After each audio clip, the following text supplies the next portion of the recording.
We now return you to Wyvern and Shirley. Hello, I'm home. How was your day? I hope the meeting with the Council of Worms didn't drag on.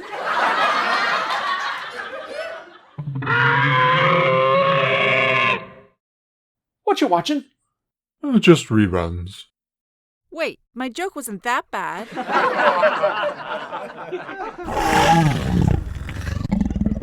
Oh, I've seen this one. It's one where Wyvern gets upset at Shirley for leaving the toilet seat up. No!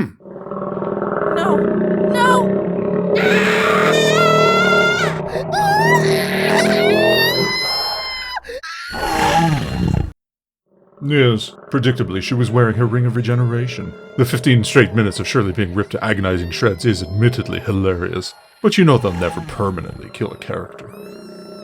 No, not like in certain D&D sessions. Oops, spoilers.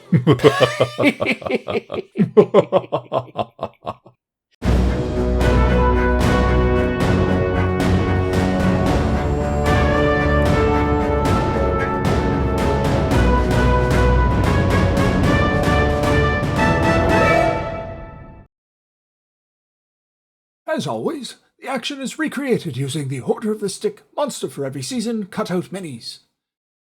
Today's players: Vahid as Argus, Neutral Elf. Scott as Senec Christ, Lawful Cleric of Foltus. Rhiannon as Graxley Nogbottom, Neutral Halfling. And a new guest player, Stephanie, as Starla, Lawful Cleric of Foltus. What? No Bumblestump? Puh. I'll be in my crypt. Wake me when he comes back. It has been 2 days since the previous adventure in the capture of the bandit leader. Argus has met with Graxley and Senec, who have been joined by another Fulton acolyte who has been sent to the frontier, the cleric Starla.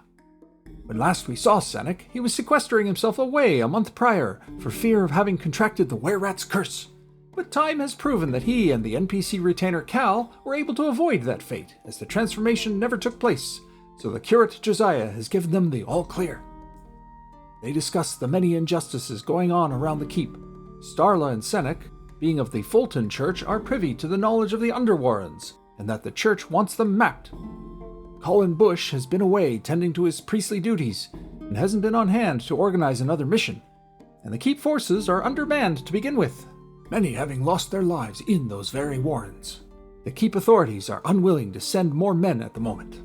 The team agrees that, given the information, it's probably too dangerous for them as well, and instead discuss claiming the bounty on Bolg the Slaver or the remaining bandits. Since the capture of the bandit leader was merely 2 days ago, it's conceivable that the rest of the bandit group is still there. Starla and Senec confer with the keep authorities and learn that 6 bandits still remain according to intel gained from the captured bandits. They decide that 6 is reasonable and agree to work together to capture them. Argus hires a retainer named Philip, equipping him with leather armor, a short bow, and a spear. Once armed and ready, they leave the safety of the keep. The group makes their way across the fording area of the river and along the tree line, going by Argus's information that they need only follow the river. Graxley tracks and finds recent horse activity. They continue along until they find a wide path suitable for horses leading deeper into the wood. Soon enough, they hear voices and shouts in the distance. Quietly approaching, they see a camp. 6 men around a campfire, arguing about succession of leadership. Quickly forming a plan, they agree that Starla, being the most forceful personality, should speak with them and get them to surrender. Graxley, Argus, and Philip will hide and cover with their bows, while Senec and Starla step forward. After they make their appearance known, Senec begins to speak, until Starla reminds him that she was to do the talking as she's far more charismatic. The two of them bicker like an old married couple for a brief moment before Senec finally quiets down. Starla steps forward and announces that the bandits are to halt and surrender because, Starla's player loses her words and pauses. Some fun is had around the table at that turn of events, at which point she continues and demands the bandits surrender as they are surrounded. A roll against morale is made, modified by Starla's charisma, but the bandits' morale holds. just barely, so they stay put and nervously ready their weapons. Initiative is rolled, but the bandits win as newcomer Steph's luck gives out on the first of a series of initiative losses. The group is far enough away that the bandits' advance isn't enough to reach melee distance. Graxley, Argus, and Philip emerge and shoot, Graxley killing one, the others missing. Senek and Starla use slings, but miss. The next round, the loss of the one and the surprise appearance by 3 archers prompts another morale roll, but it holds. They engage with spears, while the de facto leader uses a sword. The leader engages with Senek, while the others spread out, engaging the group in melee except Graxley. What follows is a prolonged, tense battle, with Starla taking a devastating blow, knocking her down from 6 to 1 hit point. Graxley's sharpshooting skills kill another before a bandit turns to engage him in melee and stabbing with his spear for 2 of Graxley's 4 hit points.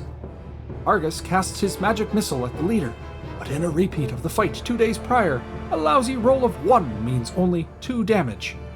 The retainer Philip is killed in an exchange with his foe. The battle goes on for almost 8 rounds, until in what turns out to be the final round, a tied initiative sees all of the action happen at once. Graxley had withdrawn from melee to gain distance to shoot, but the enraged bandit advances as he does. Graxley scores a hit for 5 damage, enough to kill him, but as the actions are simultaneous, the bandit bears down with his spear, scoring a hit on the injured Graxley. Tension ratchets up as the DM prepares to roll. Graxley is down to 2 hit points, spear doing 1d6. A roll of 1 will allow the halfling to survive. The DM rolls, and the die turns up 5. Graxley and the bandit kill each other with a simultaneous exchange. Through a series of blows, the rest of the group's luck turns, and they finally fell the bandit leader and the last remaining combatant. Starla is near death, but the threat is over. They begin the process of collecting spoils and preparing the bandits' horses to carry the bodies back. As they are doing so, a voice calling for help attracts their attention, and they move deeper into the woods, following the sound. They come across a small camouflaged hide tent wherein a young woman is trussed up, and thus the campaign's patented, contrived character entrance introduces Rhiannon's new PC. When asked her name, Rhiannon is at a loss, decrying the difficulty of coming up with names. A paint many dungeon masters are familiar with, am I right? So, in looking at books on a nearby shelf, the word verify is read out, but that is quickly transformed into verity. But she pauses and adds, perhaps. So, Verity Perhaps, neutral thief, is introduced to the group. Freeing Verity, who says that she was accosted by these bandits and taken prisoner to be sold off to someone named Bolg, the team takes stock of the spoils. A few handfuls of coin, suits of leather armor, spears, a sword, plus a cask of wine. Sampling the wine, Argus identifies it as a fine elven vintage. They take everything and load up the horses and mule, then return to the keep. Once back at the keep, they turn in the bandit bodies for the bounty, learning that the leader had a higher price on his head, being known as a major accomplice to the main leader who was brought in 2 days prior. A good offer for the horses is made, as the keep wants them, so they sell 5 of the horses, giving 1 to Verity after she pleads that she'd like a horse that she immediately turns around and sells to claim the coin. The biggest yield comes from the fine wine. When Starla and Argus approach the tradesman Reese, a high reaction roll sees the merchant offering 3d6 by 100 for the cask of this rare vintage. A roll of 12 means 1,200 gold pieces, which they readily accept.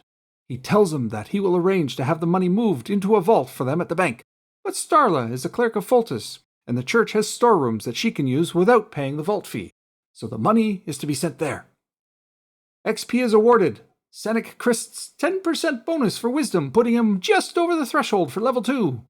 He rolls a 5 for his new hit points, and the session ends there.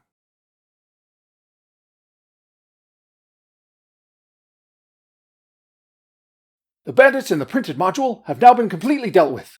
This works out quite well, as the previous session happened only 2 days prior, and these bandits may have moved on had more time elapsed. It also worked out as Vahid was the only player from the session 2 days prior, so there was still a connection to the capture of this group of bandits. None of this was planned, it just worked out that way. as today's group didn't even know they wanted to go after those bandits until the session started and they were discussing options. This reduced encounter was just right for them as well, as they were all still just level 1. After 20 sessions, 2 of the major wilderness encounters of the region have been dealt with. Incursions to the caves have proven dangerous yet fruitful for those who have survived, and several other modules and scenarios have been finessed into the milieu, giving the overall a whole lot of extra mileage. Isn't it wonderful how a slow burn sandbox campaign can really blossom? It's easy to fall into temptation to have groups race to the conclusion, but I am truly enjoying watching the various disparate groups meet up at the keep on the Borderlands and seeing where they go and what they do. The decisions are often surprising. Many more sessions to be had before the module is truly complete and the players move on. And that's assuming they even do move on. It's entirely possible they'll have many adventures based here, though I doubt it. There's a whole wide world out there, and once they hit those mid-levels, the wanderlust will strike. Mark my words. Well, that concludes another adventure, my friends. Stay tuned for the next session, where Colin Bush leads a team into the warrens beneath the keep to solve that mystery once and for all. Dangers abound, and not everyone makes it out alive. Is Bumblestump in it? Well, you'll just have to wait and see, now won't you? With that, I shall bid you anon, my friends.